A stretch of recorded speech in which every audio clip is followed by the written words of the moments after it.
So magandang umaga ulit sa inyo, mga kapatid sa iglesia dito sa Antipolo. Ngayon nga ay magdaraos tayong muli ng pagsamba sa ating Diyos.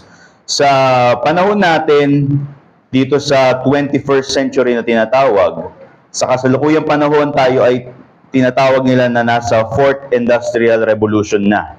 So dumaan ang First Industrial Revolution, yung na-discover yung steam engine. Hanggang dumako na tayo sa panahon na tinatawag nila na Fourth Industrial Revolution. Sa pagkakaroon ng mga ganitong panahon or phases in the history of man, ay dinideklara din na merong pinakasentro na ideya ang mga tao kung paano tingnan ang katotohanan at ang mundo. This is called zeitgeist or the spirit of the age. In our Fourth Industrial Revolution in 21st century, talamak ngayon sa usapan sa publiko ang tinatawag nila na pribilehiyo. Ang salitang pribilehiyo. Meron tayong iba't ibang mga pribilehiyo na pinagkaloob daw sa atin. Yung mga ateista, nagkakaroon ng problema sa salitang pinagkaloob. Kasi sino nga naman ang nagbigay? Kaya ang naging solusyon ng mga ateista, kapag sinabing pribilehiyo, yan ay nanggaling sa panggugulang ng mga nauna sa iyo. Kung meron ka mang pribilehiyo na natatanggap sa panahon ngayon, yan ay dahil sa kapitalismo. Itong salita na to na tinatawag nilang check your privilege. Ewan ko kung pamilyar kayo, mga kapatid, sa ganitong pananalita. Check your privilege. Kunwari sa isang debate, nag-uusap sila, tapos yung kadebate nung isang nagde-debate is puti siya, nanggaling siya sa maalwas na pamilya, nag-aral siya sa mataas na uri ng paaralan, o pwedeng i-dismiss nung kadebate niya yung sinasabi nitong puti na to na check your privilege. Pwedeng i-dismiss nitong isang tao yung sinasabi ng puti sa isang salita lang, check your privilege. Kahit anumang katotohanan sinasabi nitong tao na puti na to, dahil siya ay nanggaling sa mayamang pamilya, siya ay nagkaroon ng magandang degree sa isang magandang paaralan, yun daw ay privilege. Nakuha niya daw yun unfairly. Kaya ang sinasabi ng mga tao sa ngayon is, sa sobrang pagka-pribilehiyoso ng mga taong ito, lalong-lalo na yung mga nasa West, yung mga puti na nasa West, eh hindi na daw nila nakikita yung pagiging pribilehiyoso nila. This is how the world teaches humility. This is how the world inculcate o nilalagay sa utak ng mga tao, ganito ang mundo, magturo kung paano magpakumbaba. Tingnan mo yung mga pribilehiyo mo. Kasi yung mga pribilehiyo na yan, yung ibang tao walang ganyan. May katotohanan naman sa ganitong pananalita. Hindi ba? Ngunit mag-iingat tayo. Dahil ang sinasabi na pribilehiyo, minsan ay ginagamit nila synonymously. Synonym, ibig sabihin, kapareho sa salitang advantage. Now, as Christians, we cannot use this language of check your privilege. Why? Because when you say check your privilege to other people, you are having a materialistic view of the world. You are seeing the world in a material version. Na ang lahat na lang ng bagay sa mundo, ang realidad sa mundo, ay umiikot sa mga bagay na nakakamit ng tao. Kaya may pribilehiyong ganito yung ibang tao dahil nanggulang sila. Essentially, kapag sinabi yung privilege, sinasabi nito na hindi ka po pwedeng makipag-argumento sa akin kasi yung pribilehiyo mo is hindi ko yan pribilehiyo. It is as if saying na yung pribilehiyo mo, it makes our state unequal. Kapag nagsabi ka ng katotohanan kahit ano man yan, unfair yan. Kasi hindi mo alam yung naranasan ko. Ganito magturo ang mundo kung paano magpakumbaba. Ngayon, ang tanong, ganyan ka ba? Brother, sister, visitor. This phrase of checking your privilege is commonly brought sa isang conversation when someone is trying to humiliate or humble down a person coming from a privileged position. Ano ang punto dito? The world is actually passionate about humility. The world, ang mundo, ay passionate sa pagpapakumbaba. Pero ang pagpapakumbabang ito ay wala o hiwalay sa Diyos. Tama bang pagpapakumbaba? Ang pagpapakumbabang hiwalay sa Diyos. Humility in the world's perspective is achieved through humiliation and imposition of covetousness behind the curtain of social justice. Sinasabi nila yung check your privilege kasi essentially, it is in their desire of the heart, the desire of their hearts, saying, mayaman ka kasi. Kaya ka ganyan mag-usap kasi mayaman ka, hindi mo naiintindihan yung puso ng mahirap. Ganito magturo ng pagpapakumbaba ang mundo. Ang tanong, ganyan ka ba magturo ng pagpapakumbaba sa sarili mo, sa mga kausap mo, sa mga anak mo, sa mga estudyante mo, sa mga nakakasalamuha mo? Hindi, mayaman ka kasi. Hindi mo naiintindihan.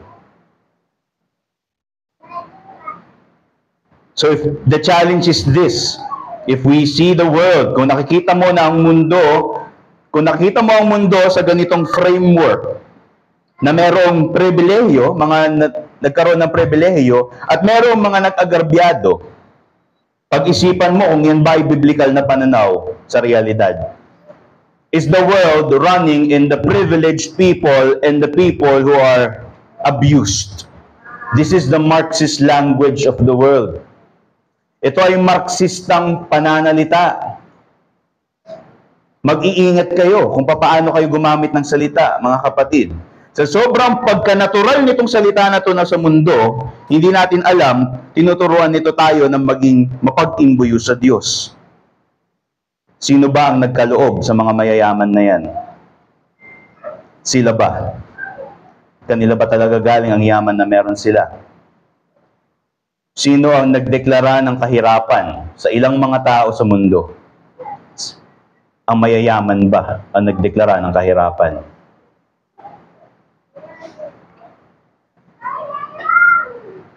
We are living in a fallen world.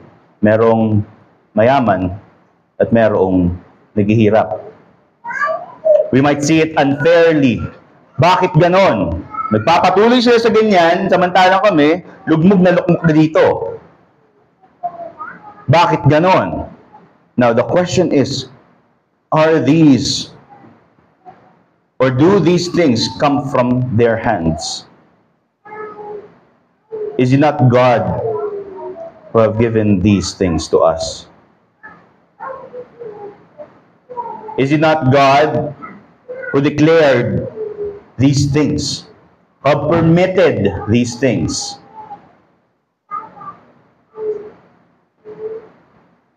Anong mali sa ganitong lingwahe, Paul? Mali, kasi essentially, ang pundasyon ng ganitong pananalita ay paniniwala ng mga ateista. Mas gawin nating malala, paniniwala ng mga galit sa Diyos. Si Karl Marx ay isang proclaimed na atheist. Hindi lang siya atheist. Sa panahon nila, ni Karl Marx, nung nag-imbento ng ganitong mga pananalita o ganitong pagtingin sa mundo na mayaman at mahirap, ng abuso at inabuso, being an atheist is branded as anti-theist.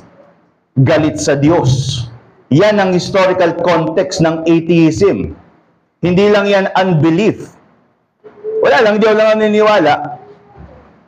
Walang ganun. The historical context of atheism is anti-theism. Galit sa Diyos. Ganito mo ba nakikita ang mundo? Ganito mo ba nakikita ang biyaya ng Diyos na dahil may mayaman at mahirap, merong nang abuso at merong inabuso? Ganito mo ba ituro sa mga anak mo kung papaano magpakumbaba? Hayaan mo na. Wala kasing alam yan, mayaman lang yan. Hayaan mo na. Mahirap lang yan. Walang pinag-aralan yan. Is this how you deal with humility? Now, the Bible is not silent with humility. Humility is actually one of the 3 important virtues taught to us in the scripture. Love, patience, and humility. Love, faith, and humility. Why is the scripture putting so much emphasis sa pagpapakababa? Why is that? Because our God, our Redeemer, is a lowly Redeemer. Yung tagapagligtas mo ay mapagkumbaba.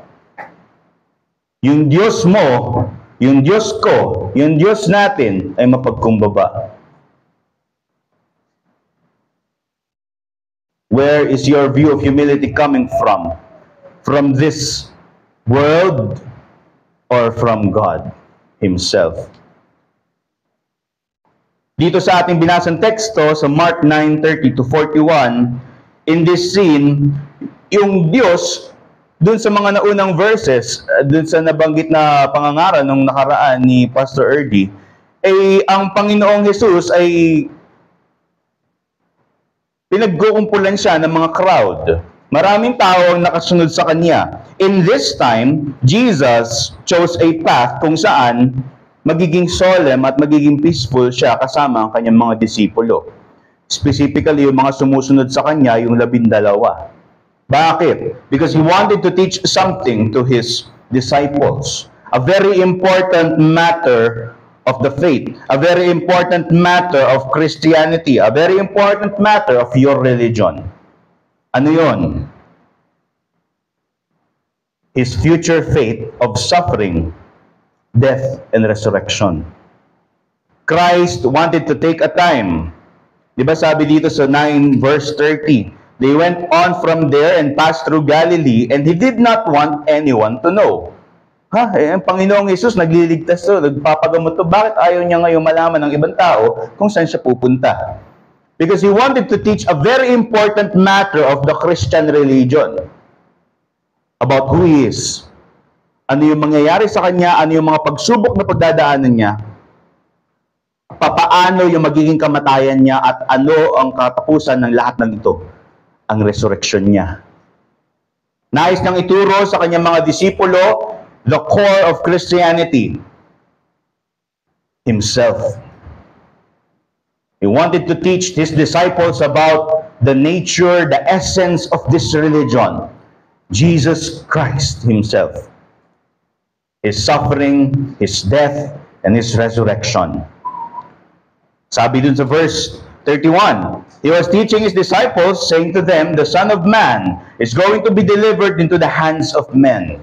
Itong mga salitang ito, ginagamit ni Jesus ito consciously. Bakit niya sinasabi na the Son of Man delivered to the sons of men? Because Christ understands the Old Testament. He was teaching the disciples, number 1, how to read the Bible. You read the Old Testament and you interpret it with my word. That's Christ basically is number 1 telling them. Pangalawa is that there must be a prophecy that must be fulfilled. Ito yung tinuturo ni Kristo sa Kanyang mga disipulo. Paano basahin ang Biblia at merong propesiya na kailangang matupad. Ano yun?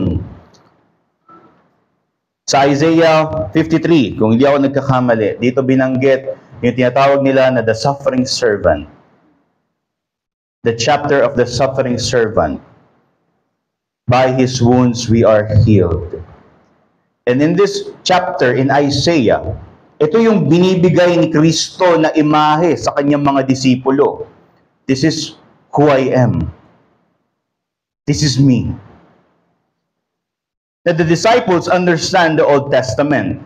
Hindi kasing linaw kung paano naiintindihan ni Apostol Pablo ang Old Testament because the Apostle Paul is a high priest. But they understand the Old Testament. And Isaiah 53 is the verse prophesying about the coming Redeemer, the suffering Redeemer. This is a new concept sa mga Hudyo. Kasi ang ipinangako, ang naiisip nila is a political liberator. A king who will slay the enemies and proclaim the greatness of Israel once more. Hindi nila maintindihan na ang tagapagligtas ay kailangan magpakababa. Pero ito ang tinuturo ni Kristo sa kanila.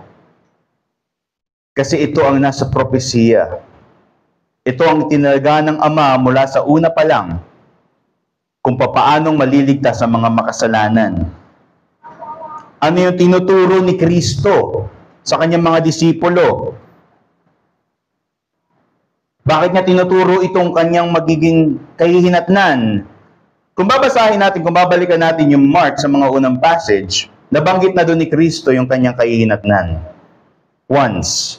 Ngayon, ito yung pangalawa. In Mark, 3 beses niyang inulit o tinuro sa mga disipulo yung kanyang kahihinatnan. Yung kanyang sasapitin, kahihinatnan at magiging estado. Ito yung pangalawang beses. Now, we might ask, bakit tinuturo ng Panginoong Hesus ito paulit-ulit? Number one, it might be that Jesus understands the shifting spirit and slow pace of the disciples to learn. Naiintindihan ng Diyos ang makakalimutin ng kanyang mga disipulo. Sa kabilang banda ay pinupuri ni Pedro si Kristo bilang my Lord and my God. Pagdating sa mga ilang verses lang, bigla niyang sasabihin at bigla siyang tataliwas sa gusto ng Panginoong Hesus at tawag na sa kanya ng Panginoong Hesus ay, lumayo ka sa akin, Satanas. This is the nature of the disciples. They forget easily, like us.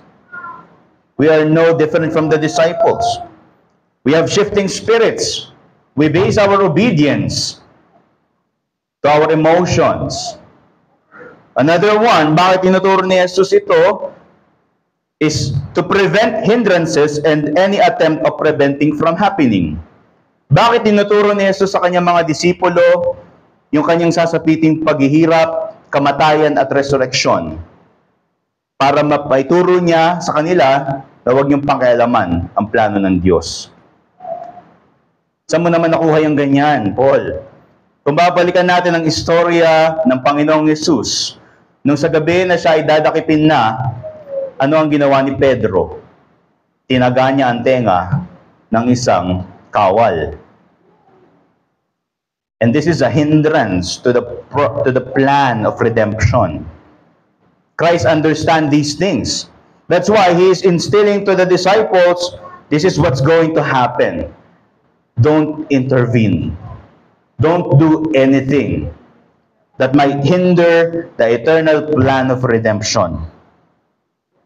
And lastly, bakit tinuturo ni Kristo yung kanyang sasapitin sa pangalawang beses? It is to instill sa mga utak ng mga disipulo ang necessity of His impending prophesied suffering. A suffering for the atonement of mankind's sin. It is to tell the disciples, if I am going to suffer, it is prophesied in the Old Testament. It is eternally planned that I would suffer. Of course, kung ikaw ay tagasunod ng isang tao, iniidolo mo na siya. Bakit mo hayaan mag-suffer yung tao na ganon? And Christ understands these dynamics in the minds of the believers and the disciples. That in their zealousness, they might hinder the plan of prophesied suffering. Isipin ninyo, yung Diyos, anak, sabi niya, huwag kayong makialam. Maghihirap ako, pero kailangan to.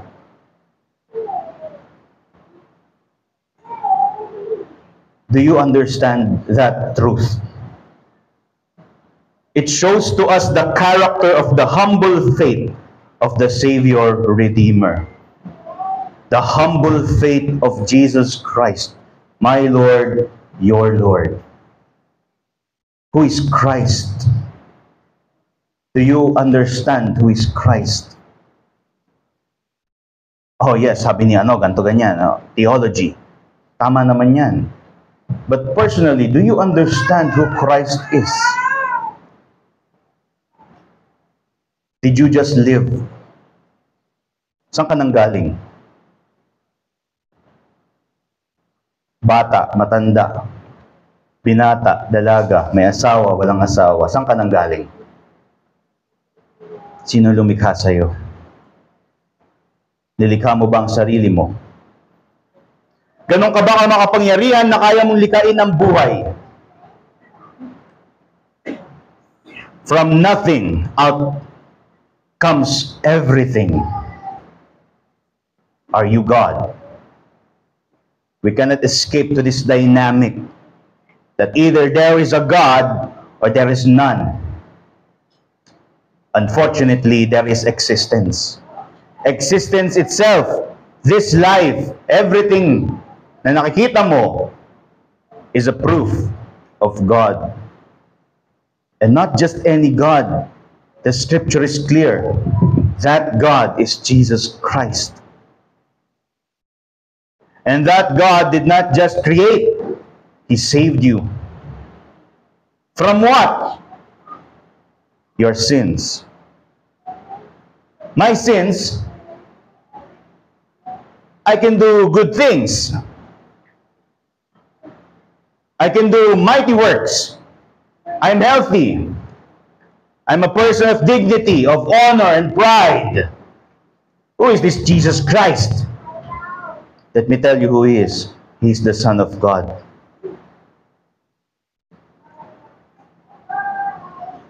Merong lumikha. Hindi tayo makakatakas doon. Merong lumikha. Ang problema, nalaglag tayo sa kasalanan. At hindi lang tayo nalaglag, in-enjoy natin yung pagkalaglag natin hanggang sa panahon ngayon. Why is there suffering there? Why is there such commotion about laws in society? Because there is sin. And this humble Redeemer, instead of wiping us out sa isang iglap, what did He say to His disciples? Do not hinder the planned suffering, because this suffering will atone the sins of the world. Do you understand that? The measure, the gravity of this. And this leads us to our message. Ang hangad ng nagpapakababang tagapagligtas ay banal na pagpapakumbaba ng kanyang mga lingkod.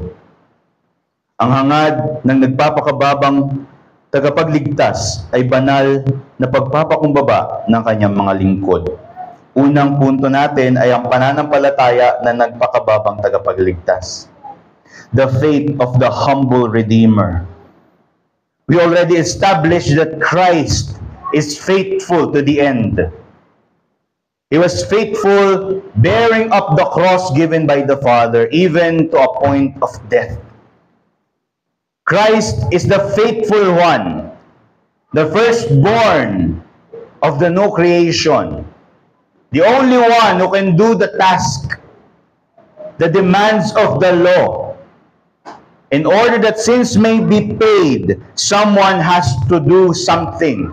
And that someone is not just someone, but your Lord Jesus Christ. This Christ is your Redeemer. Ang tagapagligtas mo ay ang Panginoong Hesus na ito. Siya ay faithful sa kanyang pagiging tagapagligtas. Isipin mo, binigyan ka ng misyon.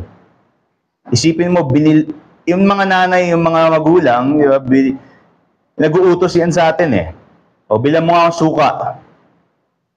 O, bilhin mo to suka na to, tapos bumalik ka sa gantong oras. Ikaw naman, siyempre, gusto mo, mag-iwaliw ka ng konti, bumili ka ng suka, may ginawa ka pang iba. Pagbalik mo, luto na yung adobo, walang suka. These menial things we do. But imagine if the burden of salvation of sinners is put to you.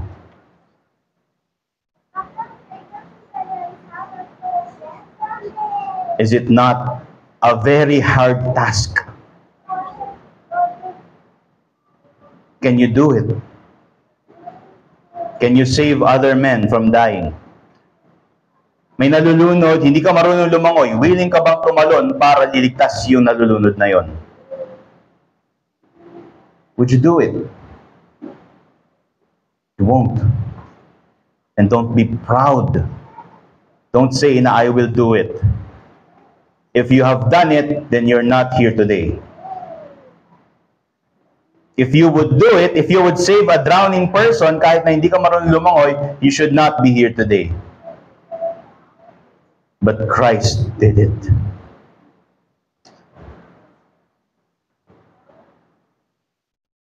From eternity, He was with the Father, enjoying perfect communion sa Kanyang Ama. There was never a time in eternity that Christ did not experience the perfect love of His Father. This is our Lord, enjoying His communion with His Father and the Spirit. Exchanging love in this triunity within our God. Perfect love. Isipin mo yung pagmamahal mo sa asawa mo. Mas perpekto pa dyan yung nararanasan ni Kristo. Yung pagmamahal na meron ka sa mga kapatid mo, sa pamilya mo, o dun sa asawa mo, mas perpekto pa dyan. Yun ang pagmamahal na meron kay Kristo. Sa Kanyang Ama. Doon sa eternidad. Pero anong ginawa niya? Nagpakababa siya para sa mga makasalanan. This eternal God decided that He should take on the cross for the sake of this wretched generation. You and me are part of this generation. Is Christ ever more real to you today? Is this saving God ever more real to you today? Or do you just attend because it's the requirement of Antipolo Reformed Baptist Church? Do you still see Christ? Your Lord, the Redeemer, the one who said, please don't hinder my suffering. I will die, yet I will live. Maiintindihan mo si Pedro eh. Di ba? Panginoon, ano yung sinasabi mo? Panginoon kita. This chivalric disciple decided, oh Lord, may it not be so. And if nandun ako sa panahon na yon, I would do the same thing. Jesus, wait, ano yan? Ano sinasabi mo mamamatay ka? Ano sinasabi mo na sakripisyo ka? But Christ understands the situation better. In order that salvation may be attained, Christ humbled Himself and focused on His vision. What is this vision? The glory of the Father in the mission set before Him. In order that salvation may be attained, Christ, the Lord of all, humbled Himself and focused on His vision. This vision of the glory of the Father in the mission set before Him. John 15:13, O greater love hath no man than this, that a man lay down his life for his friends.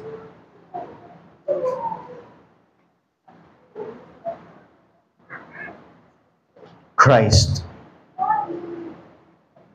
eternal Son of God, God-man, Diyos-tao, nagtiwala sa Kanyang Ama, nagpakababa sa misyon na binigay sa Kanya. Bakit? Para sa kaligtasan ng makasalanan.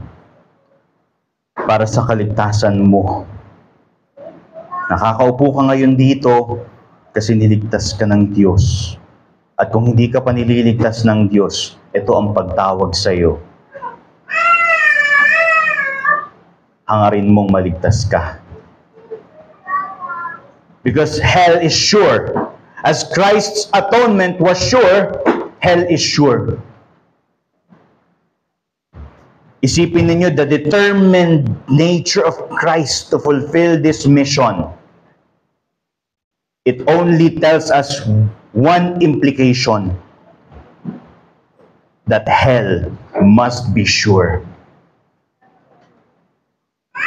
Bakit gagawin ng Diyos anak ang pagliligtas, ang pagpapakababa sa misyon na binigay ng kanyang ama sa kanya, kung ang impyerno ay hindi totoo? Can you hear this call, brother, sister, visitor? This determined will of Christ to fulfill the mission of salvation is because God's wrath is real. There is mercy in Christ. Oh, what great mercy that He saved a people who rebelled against Him. Amazing grace, how sweet the sound that He would save a wretch like me. Is God's grace still amazing to you? Is God's humility in the person of Jesus Christ ever emanating in your life? Is it growing in your mind that the Son of God humbled Himself for your salvation? This is the point. Even Jesus, who is the Son of God, trusted the will of His Father and depended on the sovereign power of the Father. So we must reflect on this, friends and brethren. This humility of Christ, this is godly humility, divine humility. This faith of Christ is the faith given to us as well, bilang tayo'y inakong ganap ng Diyos Ama, bilang kanyang mga anak sa pamamagitan ni Kristo. Ang pananampalatayang meron si Kristo ay ang pananampalatayang meron ka. And so pray, brothers and sisters, that God may grant us this deep understanding of faith.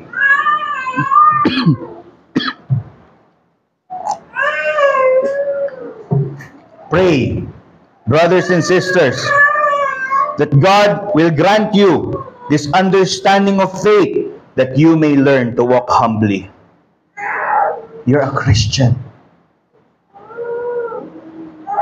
You're a blood-bought, redeemed sinner by Christ. Walk humbly for the sake of your Lord. So it's the challenge sa mga mananampalataya, sa mga kapatid ko sa iglesia. Ganito, nagpakababa ang Panginoon natin. Sa kanyang paglakad, nagpakababa siya. Imbis na unahin ng sarili niya, ay pinakita ng Panginoon ang perpektong modelo ng pagsunod. Hindi mo ito kaya sa sarili mo. Kahit anong pilit ng pulpitong ito na sabihin na pakatino ka, hindi mo kayang gawin yun. Ano ba talaga? Paul, ano ba talagang gusto mong gawin namin? Here's what you should do. Just like Christ, surrender your will to the will of your Father. Humility in the Christian sense is not debasing yourself. It's not saying, ay okay, mayaman ako so humble muna. Okay, Christian ako so humble na lang ako, tahimik na lang ako. Hindi ganun. Ang pagpapakababa ng Kristiyano ay dahil nagpakababa ang Diyos niya. Patawarin niyo ako mga kapatid, pero sino ka at sino ako na hindi ka magpapakababa sa harapan ng Diyos?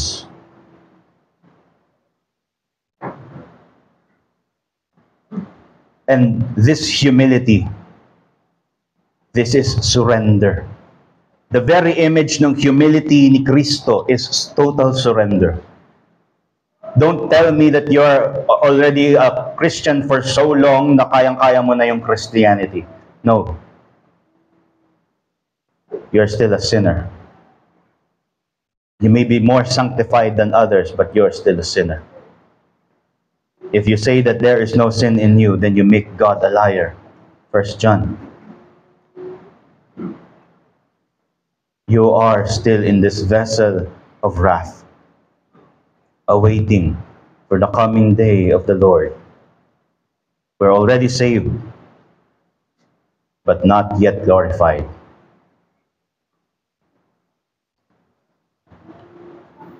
And so, surrender, brothers and sisters. Hindi mo ito kaya sa sarili mo. Kagaya ng Panginoon, tinatawag ka sa mas malalim na pananampalataya. Tanging dito mo maiintindihan na ang pagpapakumbaba ay tanging makukuha sa pagsuko sa kagustuhan ng Diyos. In order that you may walk humbly, there is just one thing you need to do. You need to surrender to God. Don't bring your goods to God. God already has those. What you can only bring is your faith. The righteous robe of Christ. You're free to come to your Father, and so do approach your Father. Para naman sa mga hindi mananampalataya, hanggang kailan ka magmamaang-maangan sa katotohanan ng sakripisyo ng tagapagligtas? Hanggang kailan mo sasabihin sa sarili mo na kaya mo? Ang perpektong anak ay nagsakripisyo sapagkat may kailangang bayarang kasalanan. Gumising ka, unbeliever. Ang pagtawag sa iyo ay tingnan mo ang imbitasyon ni Kristo. Isuko mo sa Diyos ang kasalanan mo at dumulog ka na maligtas ka. If you are hearing the word of God today, salvation is being offered to you. And this is not a tyrannical call of a tyrannical God. Imagine this God gave Himself for you, that your sins may be paid. And so, friend, huwag kang umasa sa imperpekto mong mga gawa. Kumapit ka. In the Old Testament context, gayahin mo, magpatirapa ka sa harap ng Panginoon na tinapos ang gawa. Maniwala ka na si Kristo ay binayaran ang lahat ng kasalanan, maging ang kasalanan mo. Sabi nga ng isang hymno, I hear the Savior say, Thy strength indeed is small.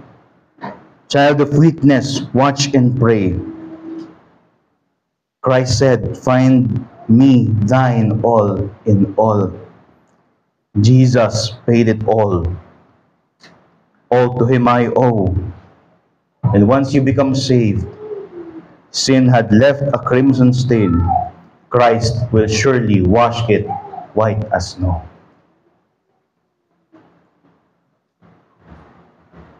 Come to the Savior, this humble servant, suffering servant of God, offers salvation for you today.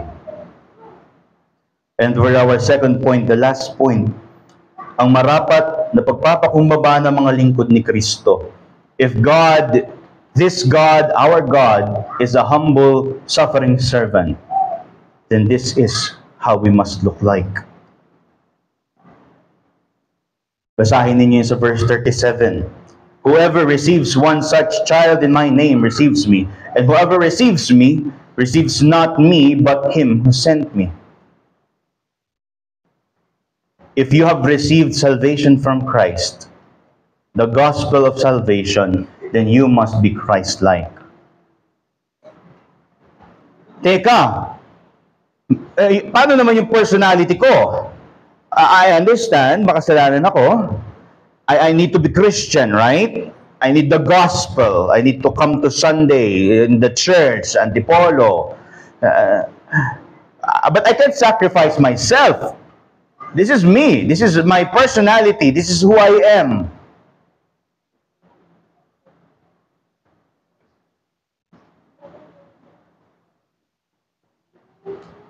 We are like the disciples, after all. Kung ganito ang ating tinasabi, para din tayong mga disipulo ni Kristo. At totoo namang kagaya tayo nila. We are always seeking, O Lord, who is the greatest. Masasabi mo yung ganyan na ayaw mong magbaguhin yung sarili mo because you are seeking the approval of God to be called the greatest.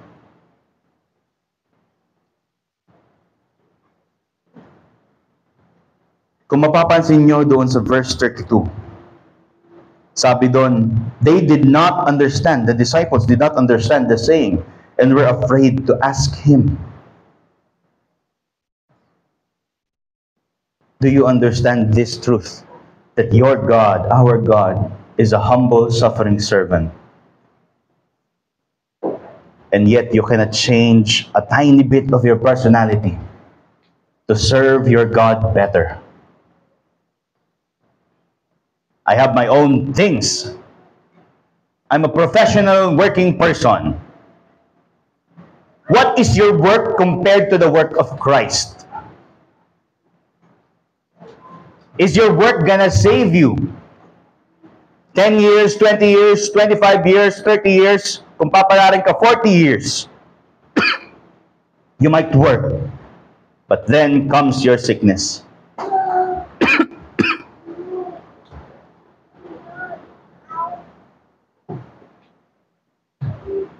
Then comes your gallbladder not functioning right. Comes your arthritis rising. Comes your eyes blurring its vision. Comes your teeth one by one falling apart. Comes your hair getting lost, getting white. Comes your back becoming hunched, nagiging kuba ka.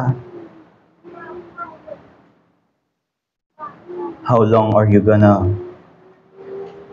stay on this estate of yours, brother and sister? Do you still not see the worship of God important? Is the world affair more important than the worship of this suffering servant redeemer? Are you telling me na pagpunta sa BGC at sa kung saan-saan ay mas importante sa Diyos mo?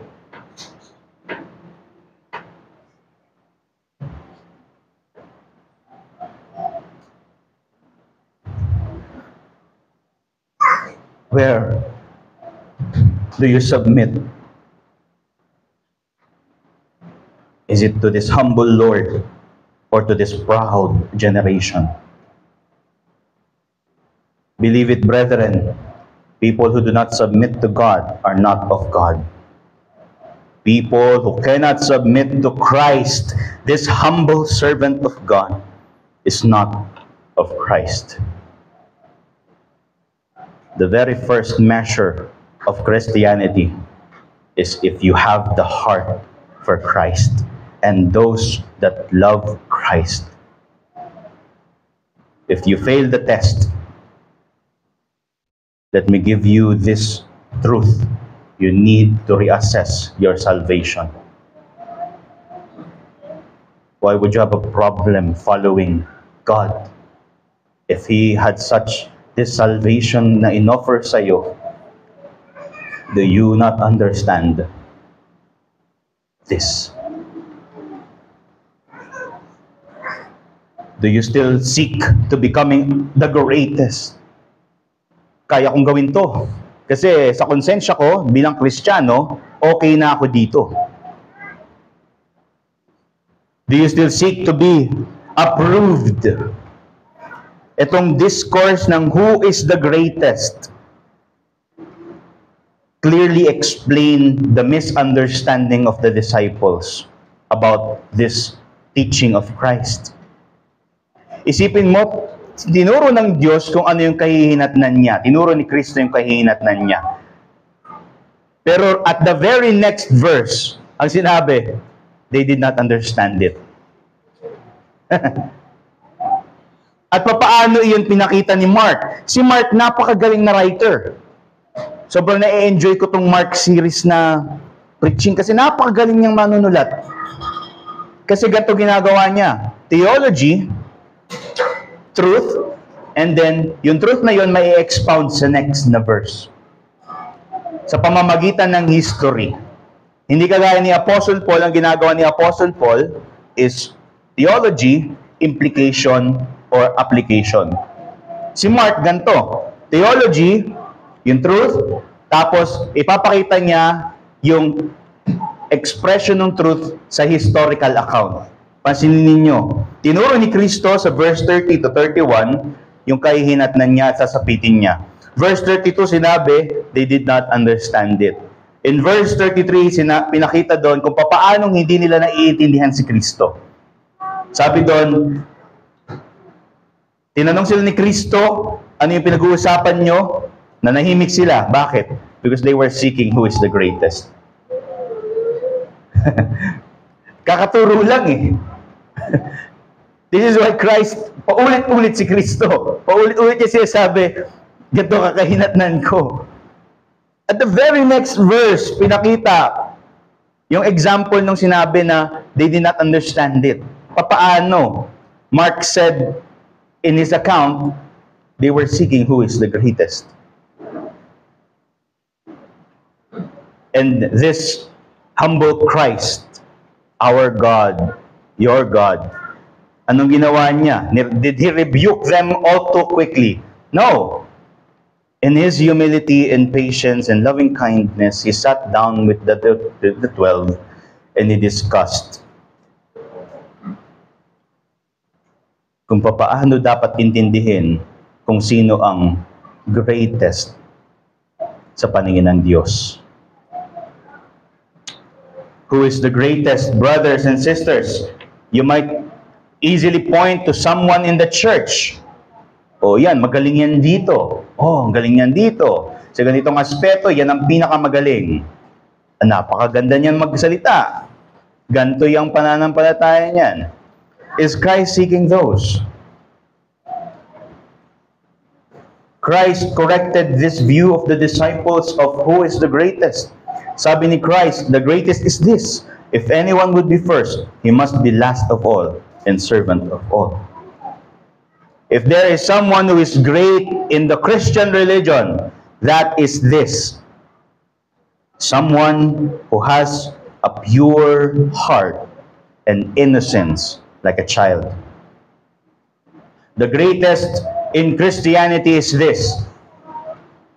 A Christian who has an innocent heart as a child. Ang bata, papaniwalaan yan kahit anong sabihin mo. Lalo na kung ikaw ay matanda at na-establish mo na ikaw ay otoridad sa kanila. Now, unlike sinful parents, this Father of ours instructed us about Christ. And he did not lie and he does not lie about Christ. And like a child, you shall receive Christ. As a child receives requests and commandments from their parent, sabi ni Christ, ang pinakatanyag sa lahat ay yung disipulo na merong puso na kagaya ng isang bata. He took a child, in verse 36, he took a child, Christ took a child and put him in the midst of them.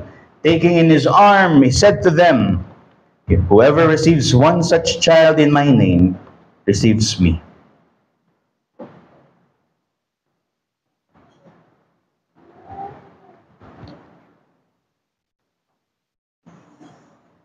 Ganito mo ba tingnan ang pananampalataya?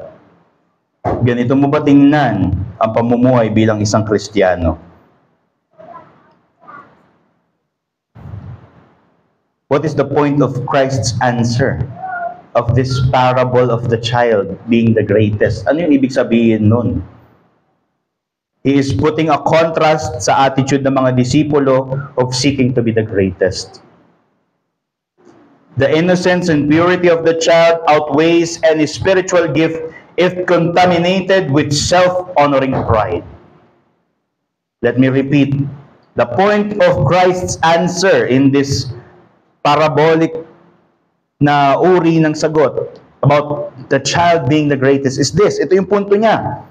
Christ is putting a contrast sa attitude ng mga disipulo seeking to be the greatest. How? Christ emphasized the innocence and purity of the child. It outweighs any spiritual gift if it's contaminated with self-honoring pride. Magaling ka sa teolohiya. Magaling ka sa pananampalataya. Kung ano man yung galing mo. But if it is contaminated with self-honoring pride, that is nothing. Christianity is not like that. Christianity is like the innocence and purity of the belief of a child. When you tell a child about Christ, they either don't understand it or they will be happy.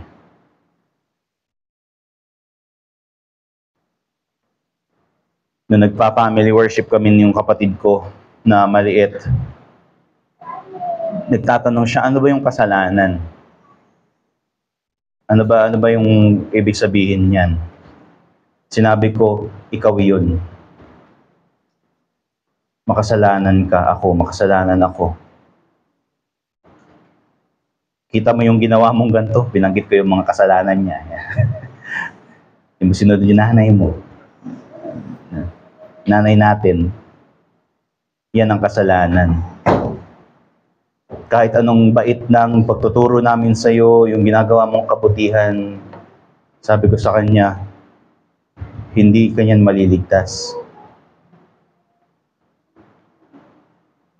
Sabi ko, ang kailangan mo si Kristo.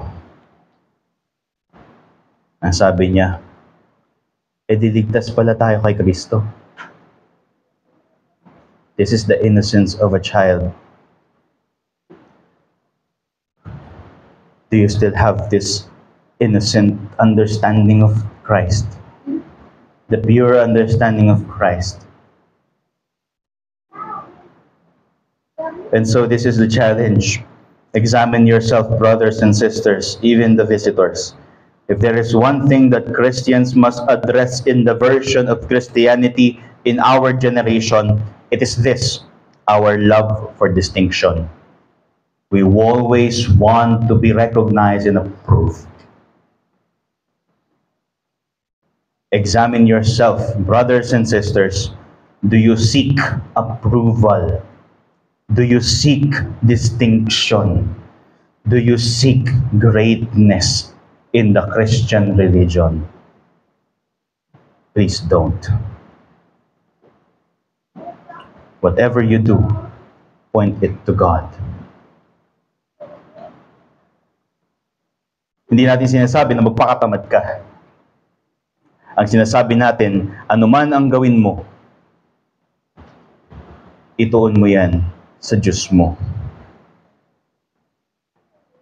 It's not me, but Christ in me. And rightly so, this must be your confession that whatever goodness you do, whatever obedience you do not make it as a standard for condemnation. Hindi porket umaattend ka ng consecutive na mula nung tinatag ang ARBO at ang IRBC, wala kang absent, yan ang sasabihin mo, ako nga, wala pa akong absent eh. Hindi ganun. Hindi porket busy ka at nagagawa mo pa rin sumunod sa devotional reading ay gagamitin mo lang standard yan para i-condemn yung mga mahihina sa pagsunod. Ako nga, busy ako eh, pero nagagawa ko pa din magbasa. Magbasa ka din. Is it right? Brothers and sisters, is it the right approach? And we're not just dealing with approach, we're dealing with soul. Brother, we're dealing with sisters. The same people that this humble, suffering servant bought. And so let us renew our tongue in encouraging our brothers and sisters. Let us use it to encourage them to continue walking in the faith, to be strengthened in the faith, rather than using it to condemn them subtly, rather than condemning them subtly.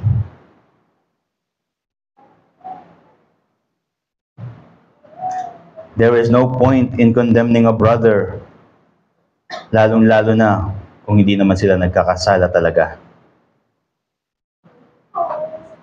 But there is wisdom in rebuking a sinning brother or a sister. Pray that you would understand this. Pray that our church may not be contaminated with this, the greatest belief. Pray that Antipolo Reformed Baptist Church would stay humble before the face of its Savior. Pray for your church. Pray for your brothers and sisters.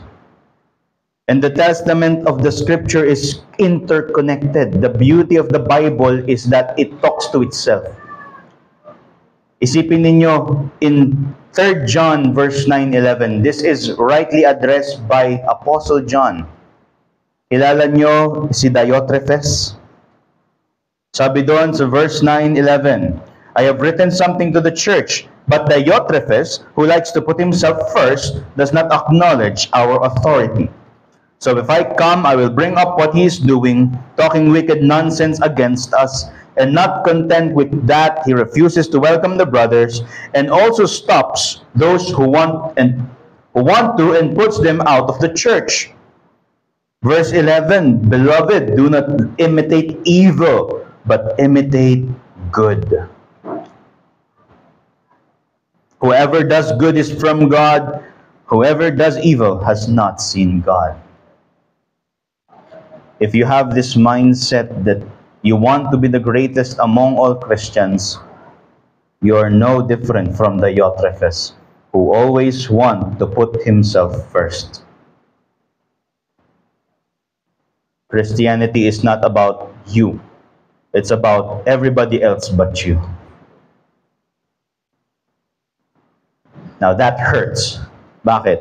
Because in our generation, the focus is us. Everything from the curriculum of the education, from the teachings of social media, from the videos we watch on television, it's always saying, alagaan mo naman sarili mo. It would be useful kung sa health yun. Right? For your health.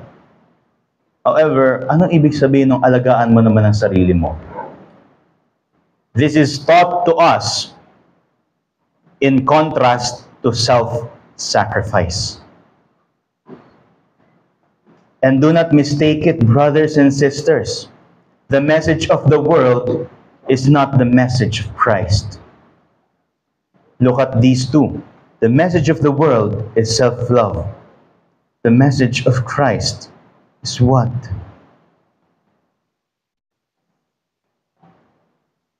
Selflessness. Consuming ourselves for our brothers and sisters in Christ and for the salvation of unbelievers.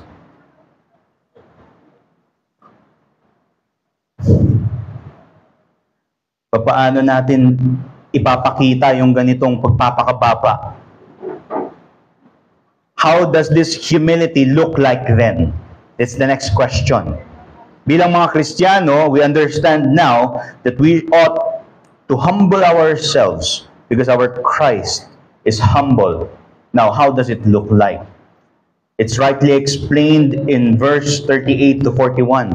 Napakaganda ng pagkakasulat talaga ni Mark eh. Anong itsura nung nagpapakababang Kristiyano o nagpapakababang disipulo? Pinakita niya ulit sa historical account na nangyari. John said to him, Teacher, we saw someone casting out demons in your name, and we tried to stop him because he was not following us. Hindi talaga natututo ang mga disipulo. Anong sabi ni Christ? Do not stop him. For no one who does a mighty work in my name will be able soon afterward to speak evil of me. For the one who is not against us is for us. Ang ganda. Isipin mo, hindi niya ini-explain verbally ni Mark, pero pinapakita niya how it plays out in the actual life of a Christian, of a disciple. Tinuruan sila ng pagpakababa dahil dun sa theology na ang Diyos ay nagpakababa sa persona ni Kristo. Pagdating sa application sa dulo, anong itsura nito, yung pagpapakababa? Don't be overcritical of other Christians. This is the same argument as Paul gave in Philippians 1:17-18. Christ commands us not to be hasty in our judgment. Don't be hasty. Ano mo yung hasty? Hindi yung tinapay, ha? Tasty yon. Baka gutom ka na. Wala pang alas 12. Ang hasty, nagmamadali. Naku, di na naman to sumusunod talaga. Oh, naku, kailangan na ng discipline. That's not a matter of a joke. Because the church has given authority to bind and to loose.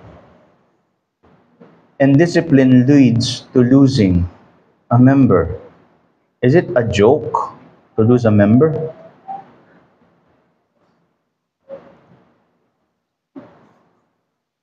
Don't be hasty in our judgment.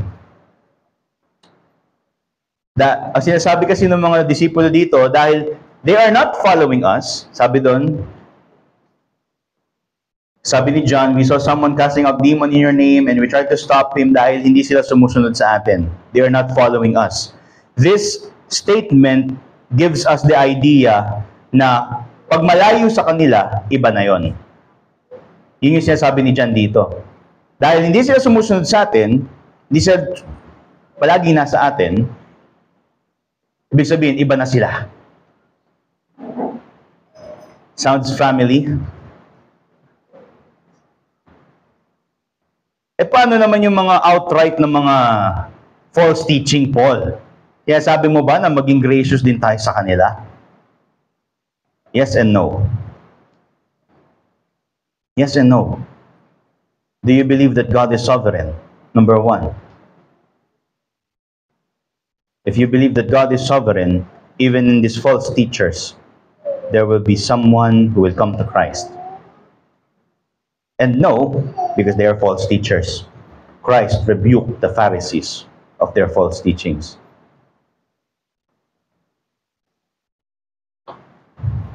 You have to learn this wisdom from the scripture.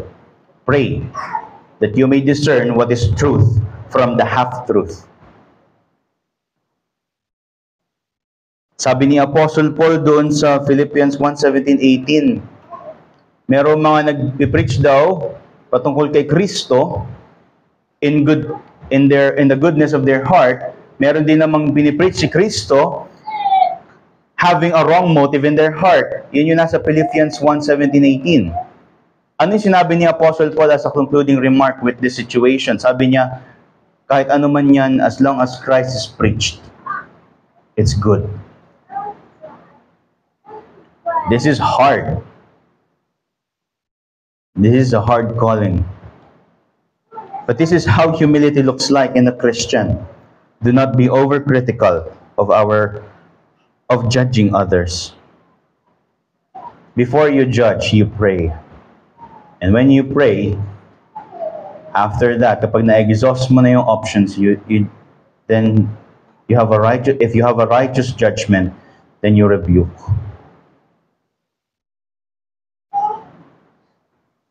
The Redeemer corrects the heart of the disciples, thereby showing an application of the doctrine mentioned above about Christ's humility. Paano namin malalaman kung totoo yung motibo? Paul, sinasabi mo kasi imposible yung pinapagawa mo sa amin eh. Gusto mo gawin namin, intindihin namin yung motibo ng tao. You don't have to do that. Because God searches the heart. What you need to do is consult the motive of your heart, your own heart.